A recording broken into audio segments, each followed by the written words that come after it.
Right, hi there YouTube. It's been a while since I've put out another video, but I've picked up a jumper laptop today. And I've never heard of these ones before. A sort of cheap plastic thing. Picked one up for all of the magic sum of £40. So, after the break, what we're going to do, we're going to get this guy over on the workbench. We're going to take a look at it, on the inside at least as well, and see what we make of it. Now, I was looking for a cheap budget laptop anyway because I've got some work coming up to do for some networking. So what I've already done is I've already stuck Kali Linux on this guy, ready for that. And I only needed a disposable one-time thing. So I don't want to be carrying like expensive gear on quite possibly a treacherous trip. So it was just a cheap one-time deal, one-time laptop, nice and cheap. I don't mind if it gets battered or even broken. So after the break, or the intro rather, let's go over there, open the back of it and see what we got for 40 quid. How about that one? Get strong.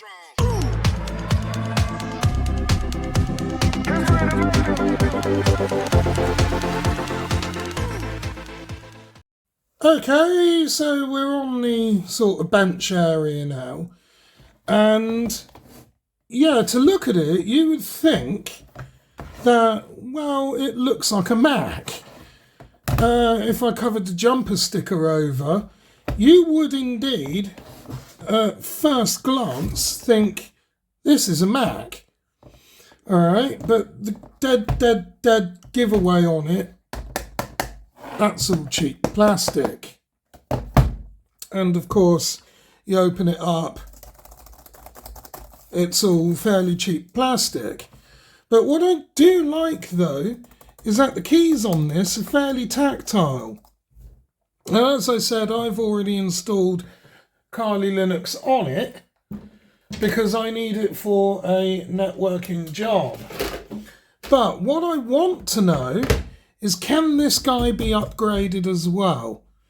So what we'll do is, first of all, we'll just go over some of its features and then we'll undo the case screws and we'll have a look. So first of all, it has a DC input jack, and right there, like typical of Mac, there's an LED there, as you can maybe see, maybe not. Yeah, there, it's red. And when charged, that should go sort of green. Okay, you got two USBs on here. There's one that side and one on the other. Something that looks like a micro HDMI slot there. And then on the other side, you have a headphone jack and what appears to be a micro SD card slot. And that's pretty much it. So what we're going to do now is we're going to have all of these case screws open. And we are going to take a look inside. And as I said, I don't mind too much if this thing either A, doesn't go back together, or B, gets broken in some way. So I'm certainly not going to be as gentle at dismantling this as I would with most machines. But if it can survive the job I've got to do, then all well and good. So let's just undo all of these and see if this thing can indeed be upgraded.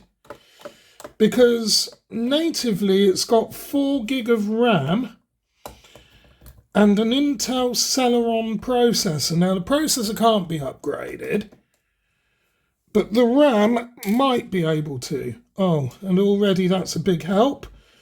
We've got different size screw fasteners there. That's a very big help indeed. Let's undo this one left-handed. And one out. Yeah, these are all different sizes. That's fantastic. And believe you me, this is not easy with a tripod in between one's legs. As I've said on many videos before, you're welcome to try, and then you'll see how difficult that is. Let's just get the last of these screws out. There's one more to go. Underneath what looks like a sealed sticker. That one, so the warranty is now void on it. Not that there would be any for £40 anyway. So let's just get the screw out of there, which it has. It's fallen out.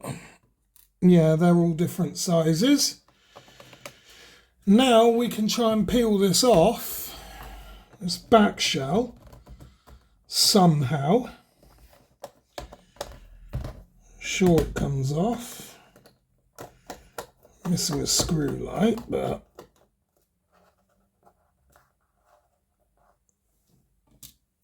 there we go. I think that's got them all. Let's see if we can peel this apart.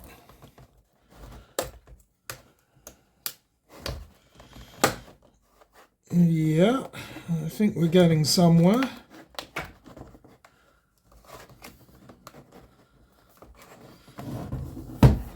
I think we are.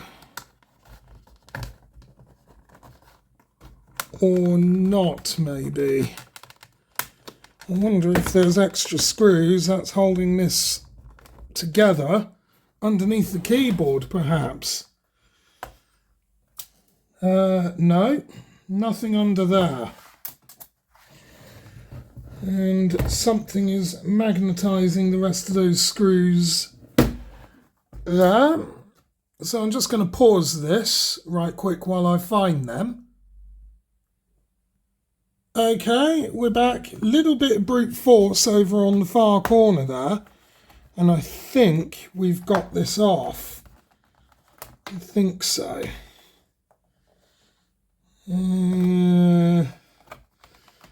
Trying not to actually break this if I can help it.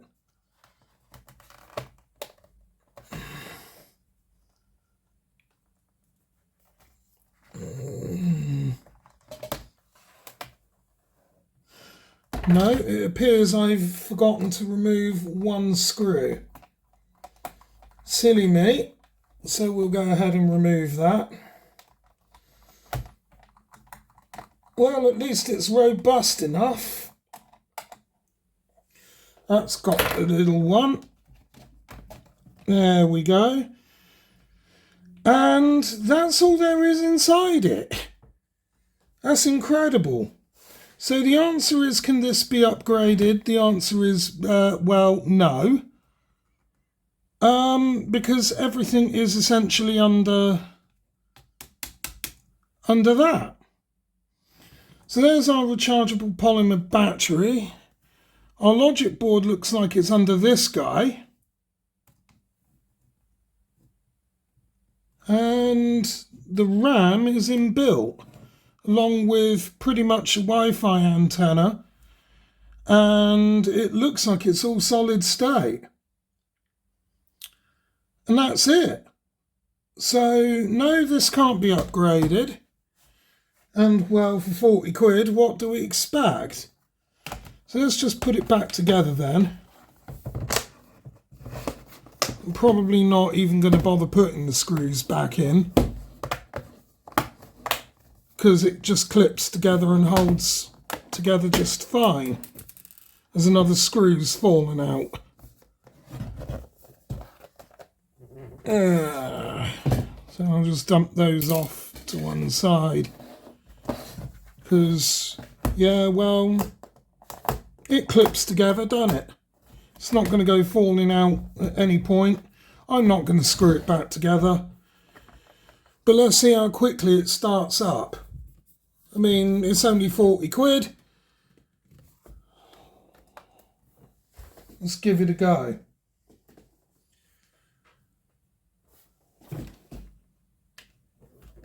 And hit enter.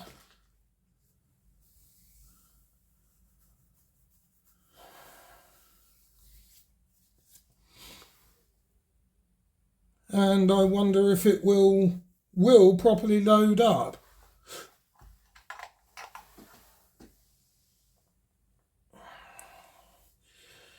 I mean, if we put Windows 10 on it, no doubt it would run.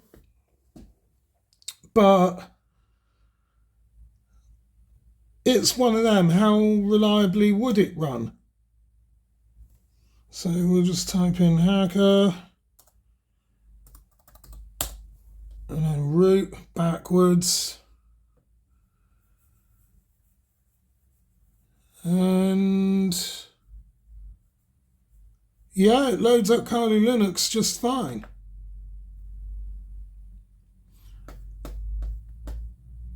It's already connected to my access point, so that's fine.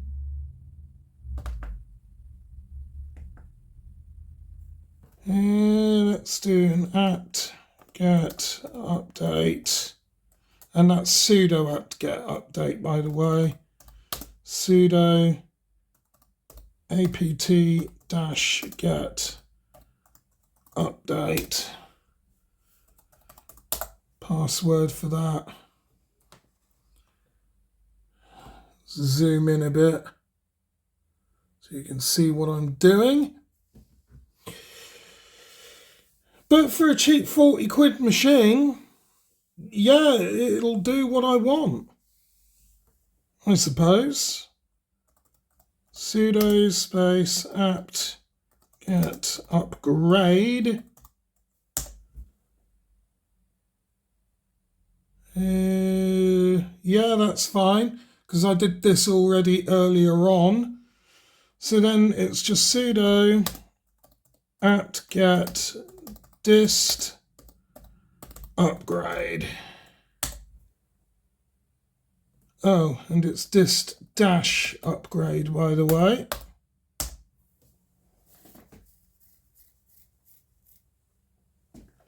And it's going to tell me that 1,693 megabytes of additional disk space will be used. I'm going to yes that. And it looks like we've gone down that rabbit hole again, because this is going to take quite a long time. Longer than I care to actually spend making this video. But what we can do is discuss some of the good points about it, about this laptop. And, well, really that it's light and cheap. And the sort of 12-volt adapter looks like it's relatively easy to come by. It's just a sort of... In fact, it's being powered off of what looks like a power adapter from a Skybox. So virtually any sort of, well, in fact, 6-volt charger with the same plug on it would work. So that's a good point. Yeah, I've covered the fact that it's nice and light. I quite like the tactileness of the keyboard. So you get some feedback on that. A little bit anyway. It's not like massively dull or raunchy like a lot of cheap laptops are. So that's a good point. And other than that, that's probably it really. What well, it's got some sort of camera and microphone affair on it. But other than that, no. That's about it. Bad points are the screen. Well, if you go to close the lid on one side, look how much that bends. So, yeah, you'll probably want to open that from the middle, because otherwise you're likely to either open it or sort of close it from one side. And with how cheap that plastic is, the LCD will go and snap. And, yeah, although I'm not too worried if that happened, I would rather keep the laptop to do its intended job, and then if the LCD broke on it, fine. But for 40 quid, well, what does one expect? So, that's about it for that machine, I think. So that was just a quick look at the jumper. And, oh yeah, in the video I forgot to mention the model number of it. This one is the Ezbook A5.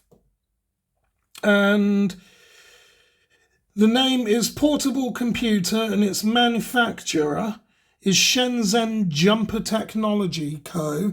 Limited. So just so you can see that. There we are. And it requires only 5 volt 3 amps to run.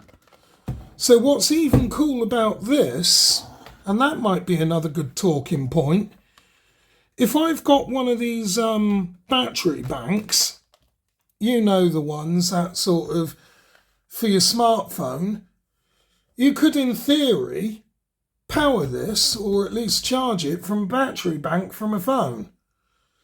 So that's a good point, in that it only requires 5 volts to essentially power and charge. But there we are, that's just an overview of this Jumper Ezbook A5 or E5 or whatever it was, and a quick look inside it.